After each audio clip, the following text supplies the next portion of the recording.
Hello, officials, and welcome to week 8, the last of the regular season, and another week of training films for the Wyoming High School Activities Association. This is Tyler Spear, coordinator of football officials. Welcome in. This week, I just did a little hunting for film myself and came up with 4 clips for you from different games. Again, we use this film not to pick on any singular crew or any singular official. This is all just in an effort to get better and to improve what we're looking at and what we're doing. So thank you for your willingness throughout the year. Please do keep it up. I plan on doing a few more of these and perhaps even some in the off season if that's the feedback I get. So with that, let's go ahead and get started. So for this first clip here, I'll just let it play through. But what we're going to look at is a possible holding situation here that comes off of what looks to be a double team. You kind of catch the end of it here.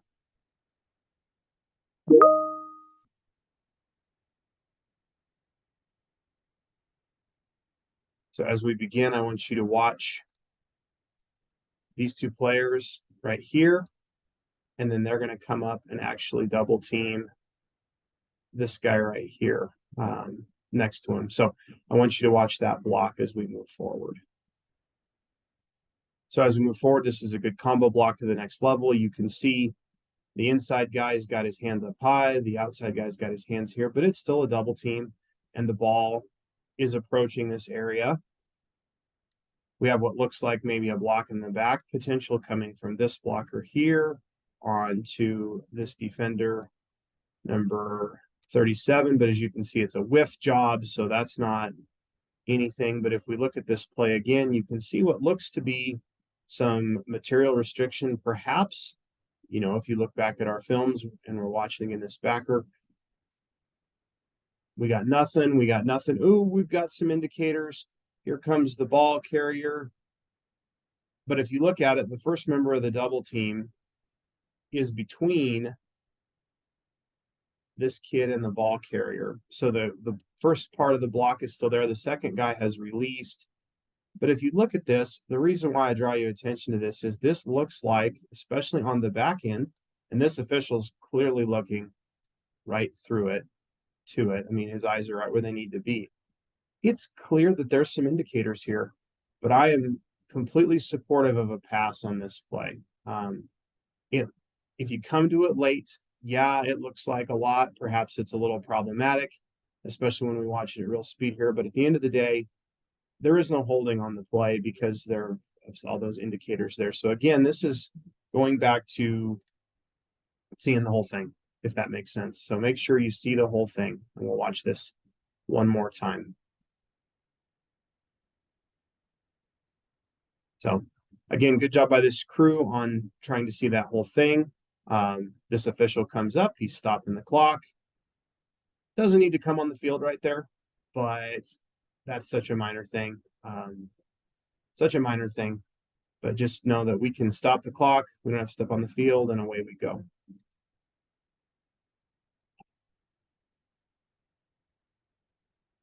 Okay, for our next play, we jump to another game. And on this play, we'll just let it go through the first time. Got power. Pretty straightforward play that lots of broken tackles. I like how this bottom wing lets the play go past him before he continues to matriculate. He goes down the field a little faster than perhaps is needed. Speed this up here a little bit. Oh, excuse me.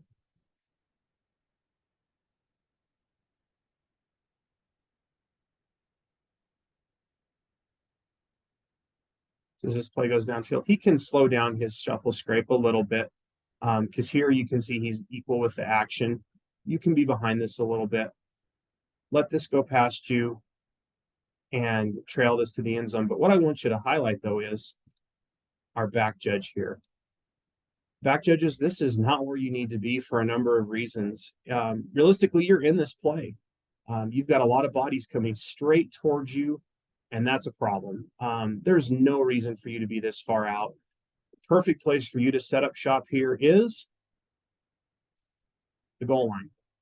Be on the goal line, be about equal with this upright. So the hash area is a good place for, maybe the hash is a good place to be, or even to the upright. You can see everything you need to see from here, and you're the heck out of the way. Where you're at is problematic. So I would just encourage you, back judges, don't find yourself matriculating into this, because here he gets to the goal line, that's great, but just way too close to this action. And he's got great eyes on it. There's no question. If this runner had not cut inside before going up, it's always good to check, back judges, with your wing official. Just give a look-see over here to make sure he's not going to come up with it out of bounds. This play, obviously, he's clearly in, so we don't need to do that. But that's always just good practice, is to check with your wing before you go up. So if we back this up a little bit and we let it play forward, you can see the back judge is matriculating outside the hashes. Instead of going outside, just go straight back. Instead of going here, just go straight back, set up on the goal line, and you've got that great cross-sectional view across to see what you need to see. So just something to think about mechanically. It's never good to be in the way. That's the most important part of this equation here. So just a little thing to work on as we work the field together. All right, next clip here. This is a punt. And what I want to draw your attention to is the wing official at the bottom of the screen. So our friend right here. When I'm watching film, there's a few things I look for. And one of those things that I look for is, what do your mechanics tell me? Because what your mechanics tell me informs me, and it informs you as if you're viewing yourself or your crew or whomever. I can tell what you're looking at based on your mechanics. And so I'm going to let this play go, and then we'll review here at the other side of the coin as soon as this is done.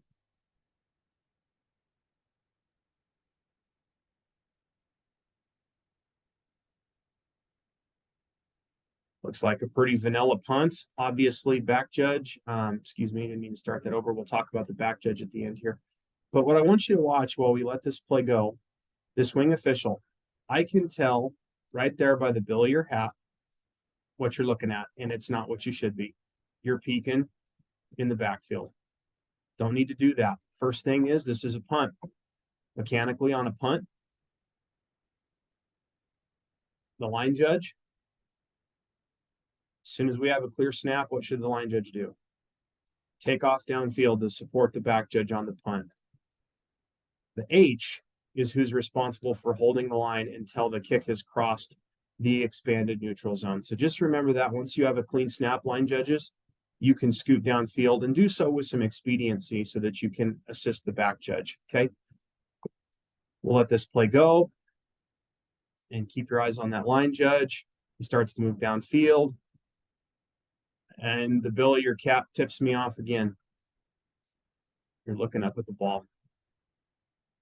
Eye discipline's a big deal. And just remember, as we're working to keep that eye discipline where it needs to be, because instead, if we're looking at what we need to look at here, instead of, again, looking up, looking for the football, right in your coverage area is number 55. And what I see here is an indicator of someone looking to line somebody up. We don't see it. The contact is minimal. Yeah, perhaps the umpire could have an opinion on that as well.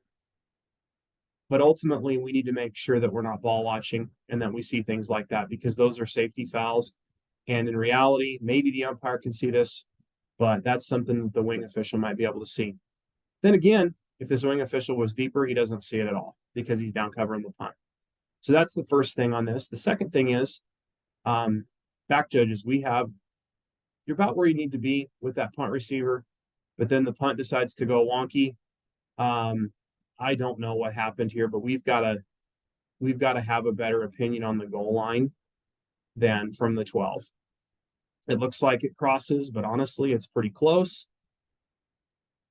We have no accurate opinion on that from the 12. And then the other thing is, as we look at this, I'm pretty confident this back judge is using a finger whistle, and maybe he's signaling touchback. I can't tell, but it sure looks like he's using a finger whistle. if you're using a finger whistle, you can't have the one-armed mechanics, guys. That looks just terrible. It looks sloppy. Put the whistle in your mouth, pull it off of your fingers, and give nice, high quality, slow, two-handed signals, okay? And if it's a touchback, that's great. We don't need to signal that at that very moment when we've got something else we need to officiate. We can slow down and cover that after the fact. So just a few little mechanics things here. We'll let this go one more time. But just some things to work on as we try to finish this year strong. So remember, eye discipline. And then for back judges, we got to have a better opinion on the goal line. Yeah, it took a freak bounce, but still. And then this is to all officials. We have got to get the one-armed signals out of our habits. We've got to break those habits. They look terrible. So try, if you're using a finger whistle, try to avoid those one-armed mechanics, please. Okay, last play here, and this one was sent to me. Just a couple mechanical things here on this play. Obviously, if you look at this, it's second in a country mile. So we've got to know what that situationally tells us.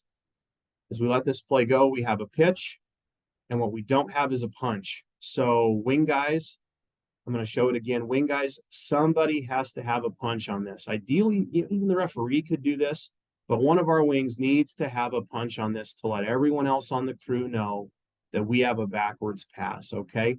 That punch signals to the rest of your crew to hold your mud, hold your water, don't blow a whistle, because if you do, you have an inadvertent whistle and you get to, in our association, you get nominated for a trophy for that.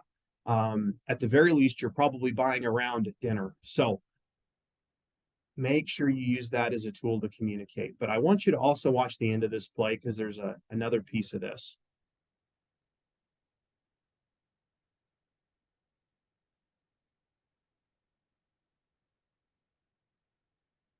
I'm going to back it up and show you.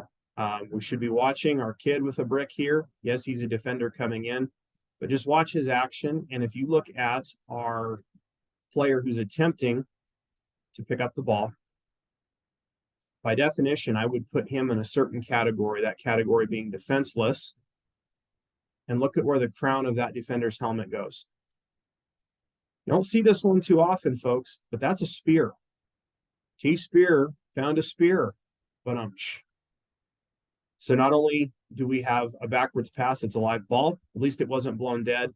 But folks, this is one where we've got to have yellow on the ground because that's a massive player safety issue. And remember too, that's not just a player safety issue for the defenseless player. That's a player safety issue for that defender as well. Even though he's delivering the hit, he comes in with his head down like that. It can spell doom for him as well. So just a couple things to work on here. Number one, get that punch out. That's really important. And number two, I'd highly recommend some yellow on this for that spearing flag. So one last time here. All right, folks, that's what I've got for you this week. Again, thank you for all you do for the schools and the players in the state of Wyoming. I hope it's been a beneficial season for you that bears some fruit, and I hope to see you down the road. But in the meantime, slow whistles and do well. Thanks a lot for your time. And again, this is Tyler Spear, coordinator of football officials, signing off.